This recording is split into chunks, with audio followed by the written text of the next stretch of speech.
See, the China that we know today didn't always look like the way how it's portrayed in the maps. Historically, they kind of expanded, mostly westward, and became the huge megalithic country that dominates most of East Asia. And when you have a country that expands like that, you're gonna find certain areas with certain peoples, with certain lifestyles, and you're gonna have to find certain ways to legislate certain said peoples in certain regions and areas. These are the autonomous regions, municipalities, and special administrative regions of China.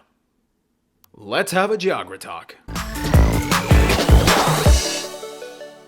Hey everybody, I'm your host Barbs, and oh my goodness graciousness, what have we here? This is a Geography Now t-shirt and a Geography Now mug that you can get at geographynow.com. All that good stuff, get whatever you want, I don't care, it's your life. And as I always say, it is not selling out if it's your brand.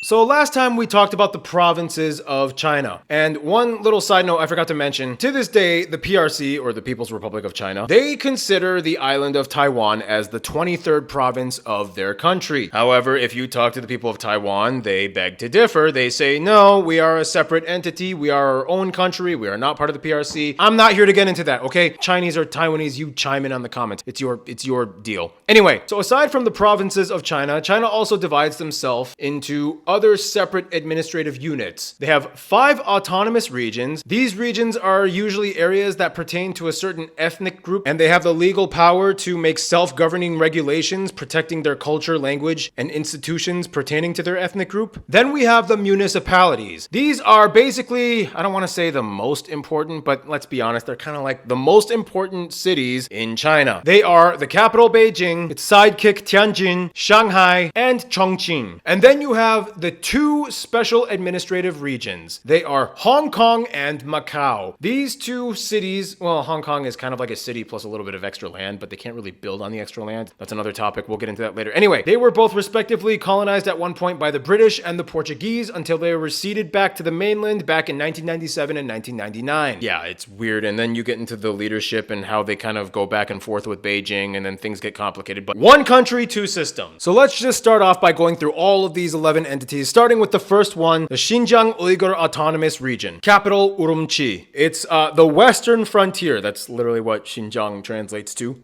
Basically, this was the crossroads between the Persian, the Turkic, and the Chinese worlds. Like, they all collided in this one region, this dry plateau, the cold Taklamakan Desert, which is also known as like the Sea of Death. You did not want to go in the middle of that desert. You had to go around the edges because that's where all the water was. And there's only like one river, the Hotan River, that like traverses the whole thing. I like to call that the Angelina forehead vein of China. This place has a majority of Uyghur people. They are a Turkic people, and their closest relatives are the Uzbeks in Uzbekistan. They have a somewhat mutually intelligible language with each other. But yeah, their culture is heavily influenced by Turkic elements and Silk Road history. A lot of the people here are also Muslim. Traditionally, Uyghur people even had their own script, the traditional Uyghur script. It was like a Turkic writing system, and then they kind of stopped using it, and now everybody learns Mandarin Chinese. Xinjiang has the Kharez underground irrigation system, which was this ingenious solution to bring water into the desert terrain. Historically, this place was under the Second East Turkestan Republic, led by Ahmetjan Kasimi, who was the last head of that republic until 1940, until Xinjiang was incorporated into the People's Republic of China. So why was the Xinjiang Uyghur Autonomous Region incorporated into China? Long story short, they were intermittently under Chinese rule under the Qing dynasty. They did kind of annex the region in the 18th century after they defeated local rulers, and it dates back all the way to like the late 17th, early 18th century. Finally, in 1955, the PRC officially designated Xinjiang as an autonomous region, basically under the premise of restoring historical lost territories. There's a lot of topics today in the news about the Uyghur community in China.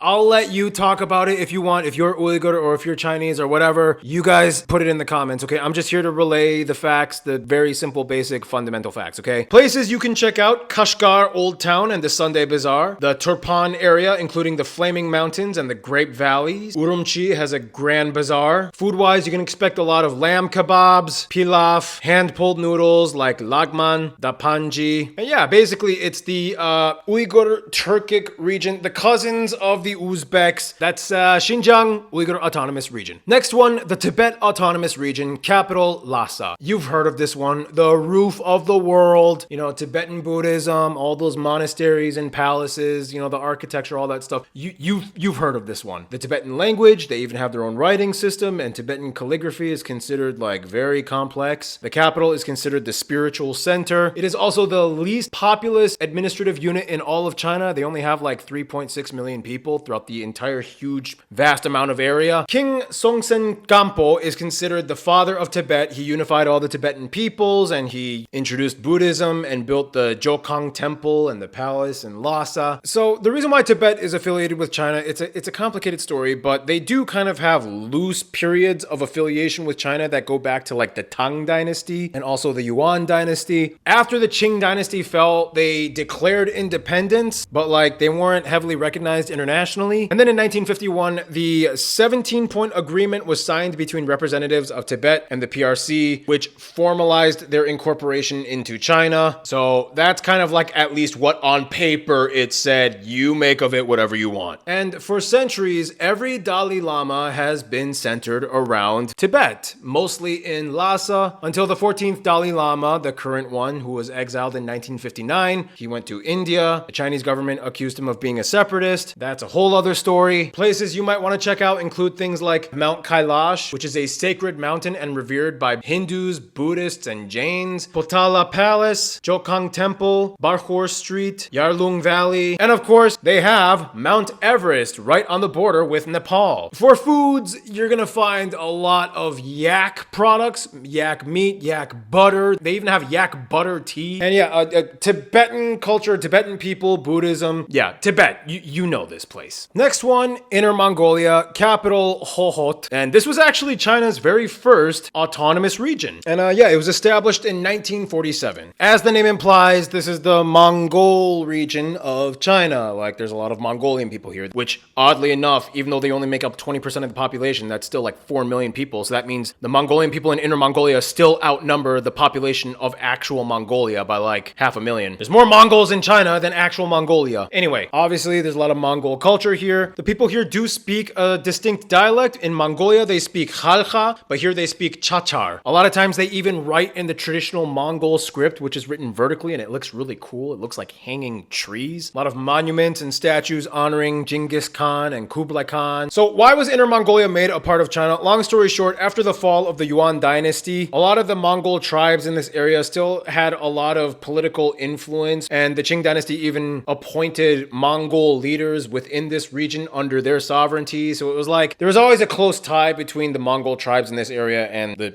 Chinese people. The landscape here is insane. You've probably seen those videos of like those people sliding down the perfect green hills with the large clouds. Yeah, that's here in Inner Mongolia. That's called the Hulumbuir Prairie. There's also the Hohhot 5 Pagoda Temple, Saishang Old Street, Dazhao Temple. They have the Gobi Desert out here. You can find those traditional Mongolian throat singers in certain performance areas. Food-wise, you can find Mongol food, which includes milk tea and a lot of dairy products, roast lamb and mutton, traditional Mongol barbecue. But yeah, it's the Mongol region of China. Next one, the Guangxi Zhuang Autonomous Region, capital Nanning. This is like the singing region with some of the most insane eroded karst limestone peaks with emerald green flora on top of it. It's such a beautiful place. This region produces probably more singers and poets and athletes than any other area in China. Although it does have a lot of minority groups, the main and biggest one are the Zhuang people. This place has a rich tradition of like folk songs and festivals from the Zhuang people. Wooden architecture, drum towers, wind rain bridges. They have a very unique rice terracing structure. The Zhuang people have their own language, and they actually write in the Latin script, not the Pinyin Mandarin Chinese characters. Long story short, if you just want to get an idea of this place, watch the movie, what is it called? Liu Sanjie, or The Third Liu Sister. It's about a legendary Zhuang folk singer singer, and it's like the movie that epitomizes the Guangxi area. Also, you've probably seen those videos of the cormorant fishermen who ride on those bamboo rafts and they train the birds to go and fish for them and then put it in their gullet and then birds are trained. That's this area, Guangxi. They do that here and it's like a tourist attraction now. Food-wise, there's a lot of interesting stuff out here as well. Sour fish soup with river fish and herbs, guilin rice noodles. It's like the beautiful karst landscape place with singers. Next one, the Ningxia Hui Autonomous Region, capital Yinchuan. So as the name implies, this is the area where the Hui people are. Who are the Hui? The Hui are basically Chinese Muslims. They don't have their own language. Their first language is actually just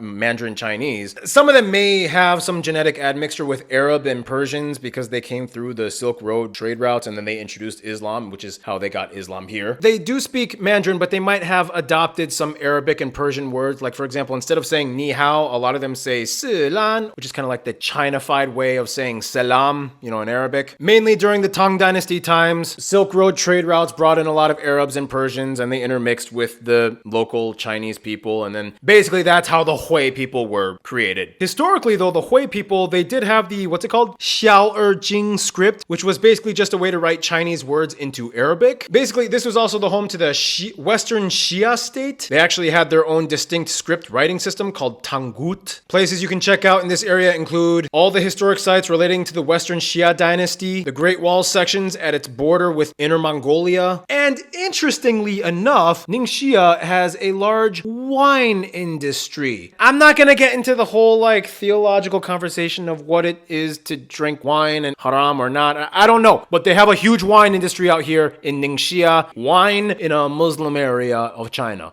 Ningxia. Now we get to the municipalities. First one, you've all heard of this place. Beijing. It is the capital, the kingpin, the final boss of China. All the important stuff happens here. It's the heart of Chinese politics and imperial history. It's a hub for the arts, Beijing-style opera, countless historical figures like emperors, philosophers, academics, writers, politicians. Mao Zedong declared the People's Republic of China here because it was the capital. You already know some of the most famous places, the Forbidden City, the Temple of Heaven, the Summer Palace, the Great Wall sections near Beijing, Tiananmen Square, Putongs. Tsinghua and Beijing University are home to more Nobel laureates and scientists and future politicians than any other institute in China. They even have Beijing Universal Studios Resort. Food-wise, you're gonna have to try Peking duck, but yeah, the capital, Beijing, you know it. It's the kingpin final boss of China. Next up, Tianjin. This is basically Beijing's port city sidekick. Like everything that gets shipped to Beijing starts with Tianjin. They have access to the ocean, so it's like they work hand in hand together. Technically, they even border each other, but like the Hebei province kind of cuts them off a little bit. Anyway, it's the port to the capital. It's kind of like a mix of northern Chinese culture with like colonial history because Tianjin was one of the treaty ports of China that opened up to European trade and some parts were leased out to Europeans. And Tianjin was one of them, mostly for the British, I believe. So that's why you see a lot of European architecture in certain parts of Tianjin. Everybody was coming and trading here. A lot of cool places you can check out here, like the Ancient Culture Street, Dulei Temple, Dakuko Battery. Tech and manufacturing are huge out here, especially foodstuffs. Food-wise, make sure you try out the Tianjin Gobuli buns. Basically, Beijing's port sidekick. Next one, Shanghai. Somewhere in the 70s and 80s, they actually surpassed Beijing in population, and it's been the largest city of China since then. The Pearl of the Orient, although Hong Kong also takes that title, so I guess China has two Pearls of the Orient. Shanghai is always trying to reinvent itself. Like, have you seen those pictures of like Shanghai in the 90s versus now? Like, they went crazy with development. It has a blend of like Chinese with colonial. It was also a treaty port. The business and fashion culture here is elite. Art, innovation, athletics as well. I mean, like Yao Ming was born here. Famous places, you've probably heard of them. The Bund with all of the Pudong skyline buildings. Yu Garden, tons of historic buildings. Shanghai even has China's Disneyland. Shanghai Disneyland. Yeah. Kind of like Tianjin, it was a gateway for the West to enter China, and it was kind of like a crucial area where Western ideas were brought in. Food-wise, you gotta try Shanghainese soup and dumplings, xiaolongbao, hairy crab, dim sum. What can I say? It's It's the New York of China, the largest city, expensive, fashion, flashy, Shanghai. Next one, Chongqing, the newest municipality. It was actually made a municipality in 1997. Now, at first you would think, why is Chongqing even a municipality? It's like the 9th largest city in China. It's not even in the top 5. Well, there's a number of reasons, but number one, all the other municipalities are kind of like on the East Coast, so China kind of needed to make something that was a little bit more inland to kind of manage things a little bit more in the southwestern region of the country. Prior to this, it was actually part of the Sichuan province, but then they realized there were so many things going on in the inland area, they had to make a new municipality so that it would allow direct investment and economic reforms in the area under the central government as opposed to a provincial government. Bada bing, bada boom, Chongqing was given municipal city status. And the municipality actually takes up a lot of space. Like, you would think it was a province. Like, it's actually pretty big. It's not just the city, it's the areas around the city as well. But the whole thing is still a municipality. A little confusing, but whatever. So, long story short, this is the city that you've probably seen a lot of,